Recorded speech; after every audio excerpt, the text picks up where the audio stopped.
Hello and welcome to our video on whether cars will be cheaper in 2023. The cost of cars is always a hot topic, and many people are wondering if cars will be cheaper in 2023. The answer is, it's complicated. First, let's take a look at the current state of the automotive industry. The pandemic has had a major impact on car sales and production, which has led to a decrease in the cost of cars. Many manufacturers have also been offering incentives and discounts to help boost sales. However, it's important to remember that the cost of cars is affected by many factors, including production costs, supply and demand, and government regulations. One factor that could potentially lead to cheaper cars in 2023 is the increasing use of electric and hybrid vehicles.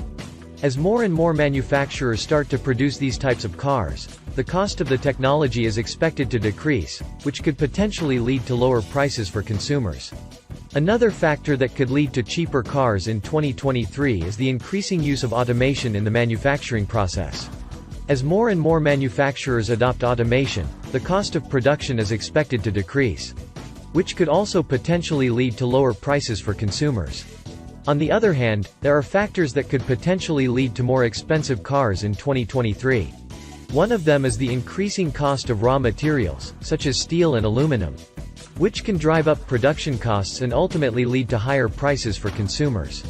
Additionally, government regulations such as taxes, emission standards, safety standards and tariffs could drive up the cost of cars. In conclusion, the cost of cars in 2023 will be affected by a variety of factors. And it's difficult to say whether cars will be cheaper or more expensive. However, trends such as the increasing use of electric and hybrid vehicles, and automation in the manufacturing process, could potentially lead to lower prices for consumers.